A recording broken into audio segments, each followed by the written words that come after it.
Dear student, आज के video में हम लोग न्यूक्लियोसोम के बारे में पढ़ेंगे। न्यूक्लियोसोम डीएनए कॉइलिंग मतलब डीएनए कुंडलन की पहली स्टेप होती है, पहली अवस्था होती है, पहला चरण होता है।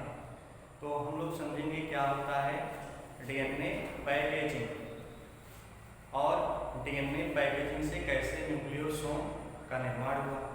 हम आपको बताए थे कि यू केंद्र में पाए जाने वाले क्रोमैटिन थ्रेड जो होते हैं वही संघनित होकर गुणसूत्र का रूप लेते हैं और यही गुणसूत्र ही डीएनए पैकेजिंग का रूप होते हैं, या इसे ही डीएनए पैकेजिंग कहते हैं। ये हमने बताया था 3 स्टेप में होता है, प्राइमरी, सेकेंडरी और टर्सरी।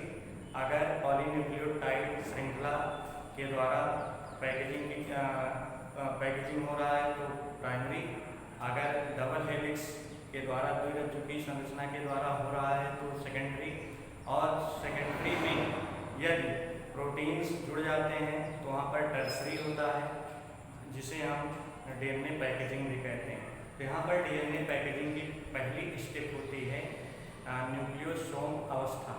न्यूक्लियोसोम होता क्या है, इसके बारे में सबसे पहले मैरिज बिलिगिन्स 1960 में एक्स-रेज विवर्तन के द्वारा तथा एडा और कोलिंस ने इलेक्ट्रॉन सूक्ष्मदर्शी की सहायता से इसकी संरचना के बारे में पता लगाया था। जब क्रोमैटिन थ्रेड को नमक के किसी घोल में डाल देते हैं तो वहाँ पर देखते हैं कि एक मणिकाबद्ध लड़ी की तरह यह तंतु दिखाई देता है, जिसे ब्रीड्स ऑन स्ट्रिंग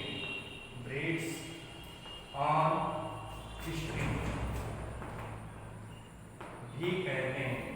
इसका मतलब ये होता है जैसे माला में मोतियों की लड़ी लगी होती है, धागे संरचना में ये संरचना लगी होती है, उसी प्रकार की कुछ संरचना यहाँ पर दिखाई देती है। उन्होंने इन लड़ी जैसी संरचनाओं के बारे में अध्ययन किया और उन्होंने पता लगाया कि यह एक विशेष प्रकार की प्रोटीन होती है, जिसे हिस्टोन प्रोटीन के नाम से जानते हैं। तो यहाँ पर इनके मध्य में लगी हिस्टोन प्रोटीन या जो पार्टिकल की तरह संरचना दिखती है, जिसे इन्होंने कोर पार्टिकल के नाम से जाना, या क्रोड कण हिंदी में कहेंगे, क्रोड कण के नाम से इन्होंने जाना। और इसका और अध्ययन रोगर और वर्ग ने किया। इन्होंने बताया कि इसमें इन लड़ियों में पाई जाने वाली प्रोटीन 5 प्रकार की होती है, जिसमें सबसे पहला H1, दूसरा H2A, तीसरा H2B, चौथा H3 और पांचवा H4। ये 5 प्रकार की प्रोटीन होती हैं। इसमें 4 प्रकार की जो प्रोटीन होती हैं ये 2-2 अणुओं के रूप में होती हैं। H1, H2A, H2B, H3 और H4 प्रोटीन के कण 2-2 अणुओं के रूप में होते हैं। इस प्रकार ये 8 अणु की संरचना बनाते हैं, 8 मॉलिक्यूल की संरचना बनाते हैं, जिसे ऑक्टामर भी कहते हैं। ये 4 प्रकार की प्रोटीन 2-2 अणुओं के रूप में पाई जाती हैं, जिसके कारण इनकी संख्या टोटल 8 हो जाती है, मतलब 8 मॉलिक्यूल, 8 अणु। और इन्हीं 8 अणुओं को मिलाकर हम कौन सा कहते हैं यहाँ पर ऑक्टामर। तो यहाँ पर ऑक्टामर क्लियर हो गया कि 8 अणुओं का यहाँ पर समूह है। यहाँ पर जो H1 पाया जाता है यह इन क्रोड पार्टिकल को जोड़ने का काम करता है, मतलब 8 जो प्रोटीन के पार्टिकल्स होते हैं, कण होते हैं, जोड़ने का काम H1 प्रोटीन करता है, इसलिए इसे लिंकर डीएनए के नाम से भी जानते हैं।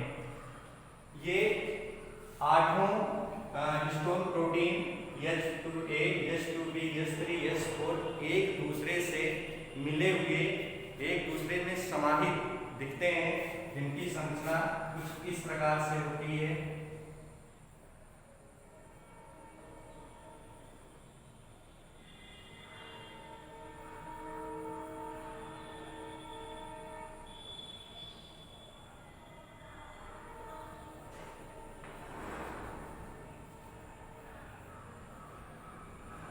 ये चारों एक दूसरे में पूरी तरीके से मिले हुए पाए जाते हैं। इस प्रकार 4 और 4 के साथ 2 पार्टिकल्स 4 और भी इसी के साथ लगे रहते हैं, मतलब इनकी टोटल संख्या यहाँ पर 8 हो जाती है। यहाँ पर इनकी टोटल संख्या 8 हो जाती है।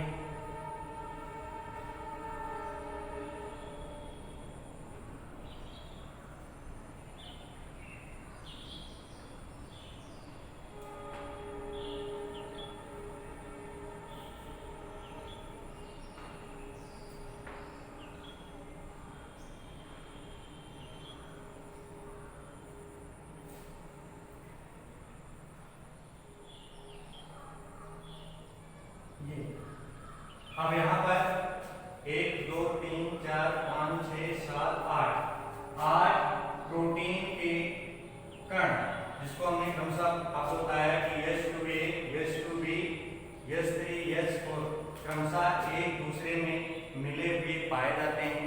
इस संरचना को हम ऑक्टामर कहते हैं। इसी में लिंकर डीएनए सामने की तरफ दोनों तरफ से पाया जाता है, इसे हम लिंकर डीएनए कहते हैं। यह डीएनए इसके आगे की तरफ और इसके पीछे की तरफ अगले ऑक्टामर को जोड़ने का कार्य करते हैं। इस प्रकार इधर भी पाया जाता है और यह एक विशेष प्रकार से एक दूसरे में बंधे हुए ये कण पाए जाते हैं। आगे की तरफ ऐसे ही 8 ऑक्टामर जुड़ते जाते हैं। इस प्रकार से जो निर्मित संरचना होती है, हम उसी को न्यूक्लियोसोम कहते हैं। यहाँ पर न्यूक्लियोसोम क्या होता है कि क्रोमैटिन थ्रेड पर पाए जाने वाले जो हिस्टोन प्रोटीन है, वो पूरी तरीके से क्रोमैटिन तंतुओं को बांधे रखते हैं और एक छोटी सी संरचना में उन्हें व्यवस्थित करते हैं, जिसे हम न्यूक्लियोसोम के नाम से जानते हैं। न्यूक्लियोसोम के द्वारा क्रोमैटिन व्यवस्थित हो जाता है, माने डीएनए की पैकेजिंग का कार्य यहाँ से शुरू होता है और इसी प्रकार से इसकी बड़ी सी बड़ी संरचनाएं बनती जाती हैं।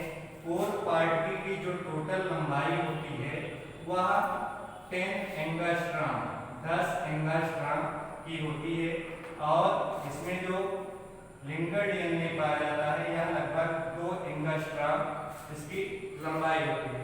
इस प्रकार से संरचना पूरी बन जाती है, जिसको हम न्यूक्लियोसोम कहते हैं। एक बार फिर से देख लेते हैं।